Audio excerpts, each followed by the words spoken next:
subsidising dirty industries.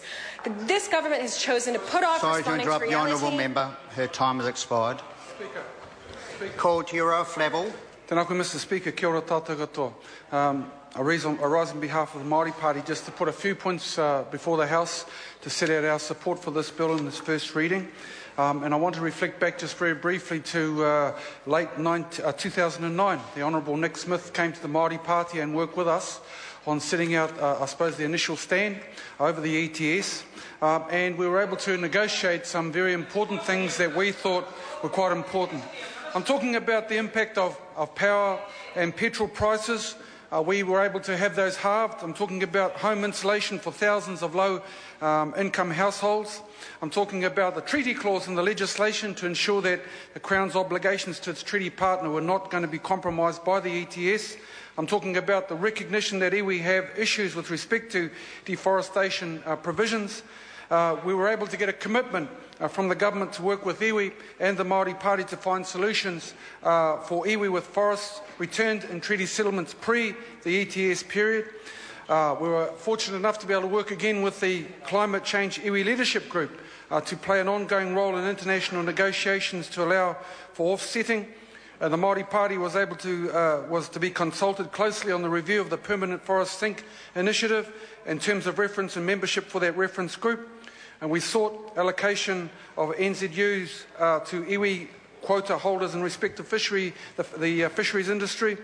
And the Māori Party also was able to be consulted about and ensure that iwi agricultural interests were represented in an agricultural advisory group. The government gave a commitment to work with the Māori Party to invest in domestic research priorities, which was signalled as a part of our early speeches at that time, and an international initiative to address agricultural greenhouse gas emissions. So the Māori Party has had input, Mr Speaker, into ongoing dialogue on a broader environmental policy program, and this has been very important to us. Can I say that Māori have a very strong interest in this ETS? It has, let's say, a substantial impact on treaty settlements, which included forestry land. It has an impact on Māori farmers, and of them there are many. It has an impact on investment, iwi investment, in particular in the geothermal generation area. It has an impact on petrol prices and electricity prices for poorer people. And just importantly, it has an impact on Papatuanuku and the wider environment. So to cut a long story short, the ETS impacts on Māori in almost every walk of life. We can say that we've appreciated very much the ability for us to negotiate with the iwi Leaders Group, ETS group, and I believe that they've appreciated very much the involvement at the highest level with the ministers, the appropriate ministers, over these last couple of years. I won't go over too much of the substance of the bill, because I think that's pretty much been covered by a vast majority of the speakers today. But just to focus more importantly on the very important changes that we do support. Mr Speaker, the Māori Party is very supportive and pleased to support the government and agree that to fully allocate the second tranche of the NZU allocations to pre-1990 forests in terms of, and that's with regards to treaty settlement. We think that's important in that it protects the value of forestry settlements with iwi who own pre-1990 forests. As far as the iwi Leadership Group support to this goes, they were able to let us know that in their regional hui throughout the country, the single biggest and priority issue for Māori and iwi has been the allocation of the second tranche NZU units. The government's decision to allocate these units is welcomed by Māori and by iwi, so said Dr. Apirana Mahuika, who was very much as the chair of that group, as from memory.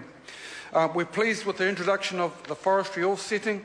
It allows forestry owners to turn forestry land into better land use, farms, etc., and while setting up a forest in another parcel of land and allowing the carbon offsetting of the new forest to count. So prior to this bill, one had to pay for change to land use, and that is no longer the case. That's important for us. And the iwi Leadership Group came to the party by saying the following statement: the introduction of forestry offsetting is an option as an option is welcomed too, as it provides a mechanism for Māori forestry landowners to explore highest and best land use, where currently our Māori forestry landowners are effectively locked into forestry forever or bear crippling deforestation liabilities. So, those are some of the key points that we think are quite important and are good points that have certainly come through from the iwi Leaders Group. One or two points that we might just add in closing, and that is with respect to some of the key questions that we might have a few questions about, and that is with respect to the agriculture sector not having ETS obligations until 2015. Mr. Speaker, Māori have big farming interests. In fact, the Māori Incorporation, Parininihi ki Waitotara, is Fonterra's biggest supplier in Taranaki. We believe that we need to find a balance between keeping our most important exporter afloat during tough economic times, but at the same time we need to protect Papatuanuku, protect the environment. On the one hand, the technology does not exist to stop carbon emissions from livestock, which means that making the agricultural sector subject to the ETS means farmers are paying a tax for something that is a little bit beyond their control. But on the other hand, agriculture causes the most emissions of any sector and should be incentivised to reduce emissions. So giving them a 3-year holiday for paying, which is subsidised by the rest of us, does not really incentivise farmers to reduce emissions. But over and above that, more research and technology needs to happen to find a way to lessen the emissions from animals. I just want to make one or two final points, and that is, sir, that it seems to us in the sense that we might be forgetting actually about the environment itself. One of the most unfortunate consequences of the way the ETS is set up is that the focus of emitters appears to be on negotiation and manoeuvring around the price for units. So I'm talking about things such as auctions, exchange rates for the units, where they are being brought, where they're sold, and where they're being produced. We think that those are valid questions that need to be addressed.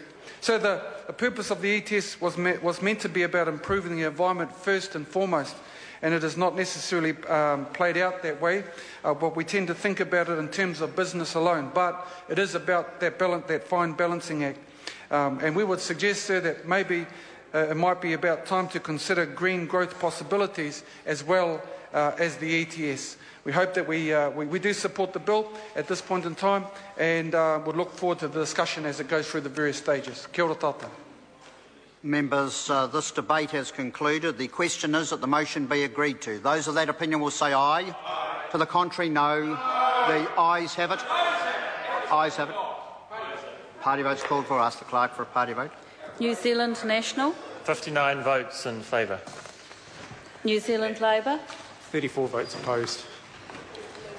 Green Party. 14 votes opposed. New Zealand First. 8 votes opposed. Māori Party. Dokorua kei te tautoko. Mana. Opposed. Act New Zealand. 1 in favour. United Future. 1 in favour.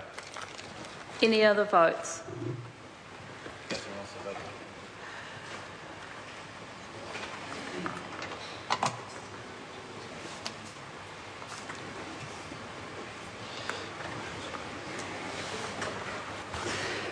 Members, the ayes are 63, the noes are 57. The motion is agreed to. Climate Change Response, Emissions Trading and Other Matters Amendment Bill, first reading. The question is that the Climate Change Response, Emissions Trading and Other Matters Amendment Bill be considered by the Finance and Expenditure Committee. Those of that opinion will say aye. Hang on, it doesn't come yet. Those of that opinion will say aye. To the contrary, no. The ayes have it. The ayes have it. Party votes called for. I'll ask the clerk for a party vote. New Zealand National. 59 votes in favour. New Zealand Labour. 34 votes opposed. Green Party. 14 votes opposed. New Zealand First. 8 votes opposed. Māori Party. Tokorua kei tautoko ana. Mana. 1 vote opposed. Act New Zealand. Mr. Speaker. United Future. 1 in favour. Any other votes?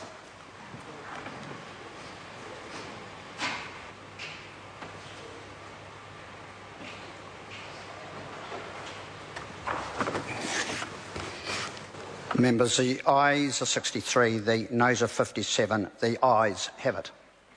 The Honourable Tim Grosser. I move that the Climate Change Response, Emissions Trading and Other Matters Amendment Bill be reported to the House by 17 October 2012 and that the committee have authority to meet at any time while the House is sitting, except during oral questions, during any evening on a day in which there has been a sitting of the House and on a Friday in a week in which there has been a sitting of the House, and to meet outside the Wellington region during a sitting of the House despite Standing Orders 188, 190 and 191B and 1C.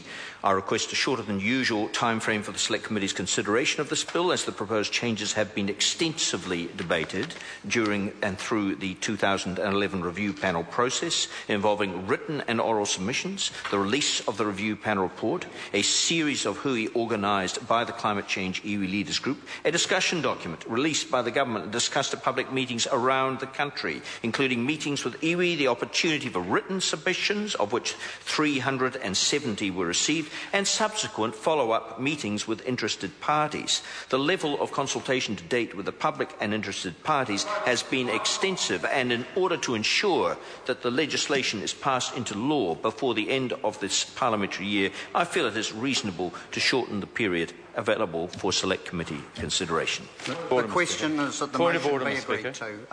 A point of order, the Honourable Trevor Mallett. Mr Speaker, the Minister moving suggested that the report backdate should be the year 2012. He's about 1800 years too late for that motion, and he might want to say 2012 or something similar.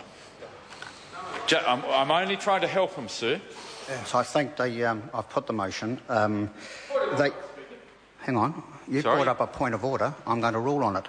The intention of the Minister was well known. It is written down. And 2012 or 2012, the intention was clear. So we're moving. Honourable Trevor Mallett. Mr Speaker, it is not written down for members of the House. You might have been included in some internal government documentation which would be questionable, Mr Speaker, but it has not been provided to members of the House. And, sir, for you to suggest that it has been is quite wrong. Sir, if there is a run sheet that belongs to the government that you are privy to, then that is another issue. I suggest that if the Minister corrects his statement, we don't need to have the whole speech all over again. Yeah. The ruling is that the motion has been laid on the table, so it's been available for members to see. And even though the Minister may have inadvertently truncated the year, the intent is clear. It has been available to members, and so we will proceed as per the debate. Moana Mackie. Thank you, Mr Speaker, and I want to officially put on the record, despite the Minister's long speech in the referral motion, our concern at the very, very short report back time for this very significant piece of legislation, 17 October 2012, that does not give